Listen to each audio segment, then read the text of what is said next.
चाहे युद्ध हो या शांति, अच्छी सोच और बुरी सोच के बीच मुख्य अंतर यह है, अच्छी सोच कारणों और प्रभावों से संबंधित होती है और तार्किक रचनात्मक योजना की ओर ले जाती है।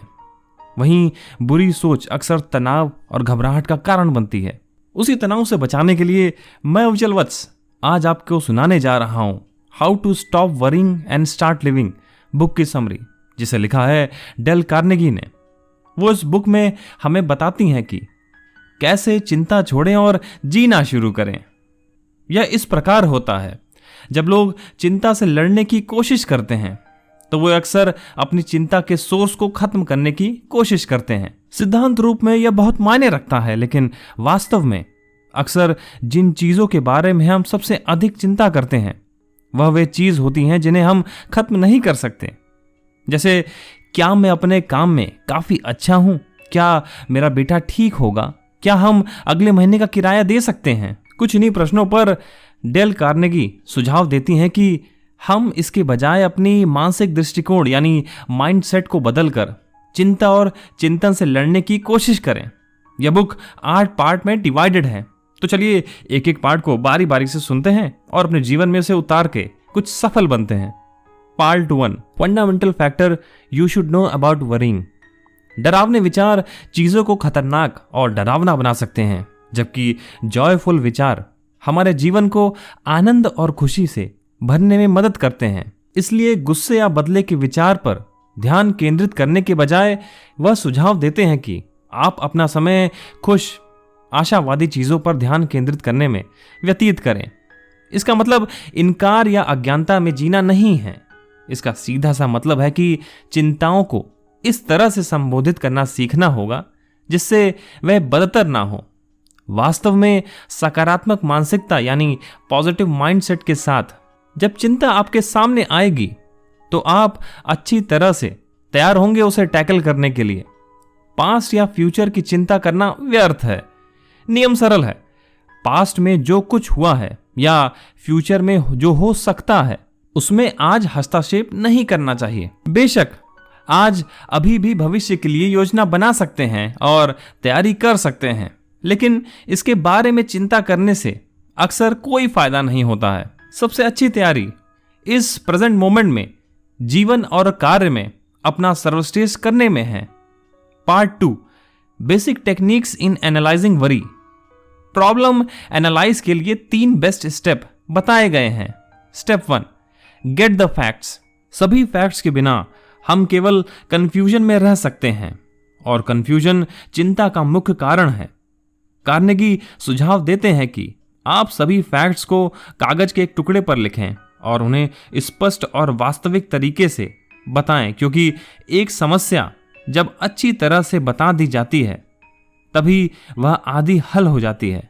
यानी एक कागज के टुकड़े पर लिखने के माध्यम से आप अपने सबकॉन्शियस माइंड को यह बता रहे हैं कि प्रॉब्लम एक्चुअली में है क्या।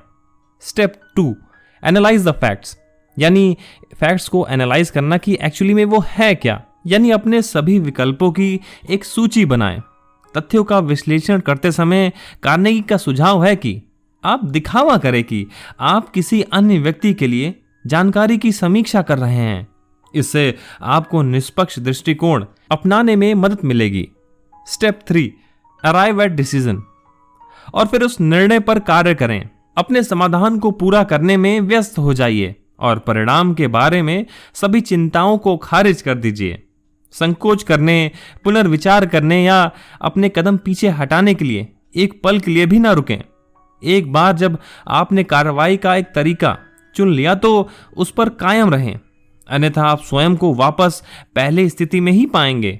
और शायद इसीलिए जब चाणक्य चंद्रगुप्त को बता रहे थे तो उन्होंने कहा था कि पलट पलट कर देखने वाले कभी इतिहास नहीं बनाते। तो अगर आपको इतिहास बनाना है तो एक डिसीजन लीजिए और उस पर स्टिक होकर काम करते रहिए। Part 3, how to break the worry habit before it breaks you. यह पार्ट आपको एक्शनेबल एडवाइस करता है जो चिंता की साइकिल को ब्रेक करने में मदद कर सकता है। उदाहरण के लिए, अपने आप को इतना व्यस्त रखना कि आपके पास सोचने या चिंतन करने का समय ना हो, और अपनी चिंताओं को दूर करने के लिए औसत के नियम के साथ अपने सामान्य ज्ञान का उपयोग करें। अपने आप से पूछें, इस चीज के घटित होने की संभावनाएं क्या हैं। अक्सर आप पाएंगे कि आपकी चिंताएं अवास्तविक और अक्सर अनुपात से बाहर हैं। इसके अलावा यदि आप जानते हैं कि परिस्थितियों को बदलना आपकी शक्ति से परे है, तो बस पीछे झुकें और अपरिहार्य के साथ सहयोग करें। कार्रवाई योग्य सलाह का एक और भाग यह है कि अपनी चिंताओं पर स्टॉप लॉस ऑर्डर लगाएं। यह शब्द डेल कार्नेगी द्वारा शेयर बाजार में पैसे कमाने के बारे में दी गई कुछ अच्छी सलाह के बाद संशोधित किया गया है। यह इस प्रकार चलता है। डेल कार्नेगी ने महसूस किया कि इस अवधारणा को फाइनेंशियल मामले के अलावा जीवन के अन्य हिस्सों में भी आसानी से ट्रांसफर किया जा सकता है। उदाहरण के लिए, यदि आपका कोई दोस्त है जो लंच डेट के लिए हमेशा देर से आता है, तो आप उसे बता सकते हैं, तुम्हारे इंतजार के लिए मेरा स्टॉप लॉस ऑर्डर ठीक 10 मिनट का है। यदि तुम यहां उससे पहले नहीं आए तो मैं यहां से चला जाऊंगा। ऑथर कार्नेगी के अनुसार यह सलाह है मन की सच्ची शांति के लिए सबसे बड़ा रहस्य की। Part 4, 7 ways to cultivate a mental attitude that will bring you peace and happiness। एक बार ऑथर डेल कार्नेगी से पूछा गया कि उन्होंने अब तक का सबसे बड़ा सबक क्या सीखा। उत्तर आसान था, यदि आप डरावना विचार सोचते हैं तो आप भयभीत हैं। यदि आप दुखद विचार सोचते हैं तो आप दुखी हो जाते हैं। और यदि आप सुखद विचार सोचते हैं, आपने अनुमान लगाया, तो आप खुश हो जाते हैं। आगे लेखक लिखते हैं कि कभी भी अपने दुश्मनों से बराबरी करने की कोशिश ना करें, क्योंकि आप उन्हें जितना नुकसान पहुंचाएंगे उससे कहीं ज्यादा खुद को ही नुकसान पहुंचाएंगे। और यदि लोग आपके लिए अच्छा व्यवहार ना करें तो निराश ना हो। इसके बजाय याद रखें कि खुशी पाने का एकमात्र तरीका सिर्फ खुशी देना है। और हाँ, अगर जिंदगी आपको नींबू देती है तो इसके बारे में चिंता ना करें, इसके बजाय नींबू पानी बनाएं। इसलिए क्या खूब कहा है, if life gives you lemon make lemonade. और इसी के साथ हम अब पार्ट 5 पे पहुंच गए हैं, जो कहता है the perfect way to conquer worry. Author Dale Carnegie का जन्म और पालन पोषण मिसौरी फार्म में हुआ था। उनका परिवार गरीब था और समय कठिन था। एक धार्मिक परिवार के रूप में वे अक्सर प्रार्थना के माध्यम से मानसिक शक्ति के लिए भगवान की ओर रुख करते थे। इस पार्ट में वह सलाह देते हैं कि रीडर अपनी चिंताओं को कम करने के लिए प्रार्थना करने का प्रयास करें। भले ही आप ईश्वर में विश्वास नहीं करते हैं और भले ही धर्म के मामले में आप संशयवादी हों, प्रार्थना करने से हमें अपनी चिंताओं को स्पष्ट करने में मदद मिल सकती है। यह दुनिया में अकेले ना होने की भावना प्रदान करती है और किसी भी एक्शन के लिए आपको आवश्यक एनर्जी देती है। Part 6, how to keep yourself away from worrying about criticism. सबसे पहले वह बताते हैं कि आलोचना अक्सर किसी ऐसे व्यक्ति द्वारा की गई प्रछन्न प्रशंसा होती है जो या तो ईर्ष्यालु होता है या ईर्ष्या महसूस करता है। यानी या तो वो जेलस होता है या जेलसी महसूस कर पाता है, वही आपकी बुराई करता है।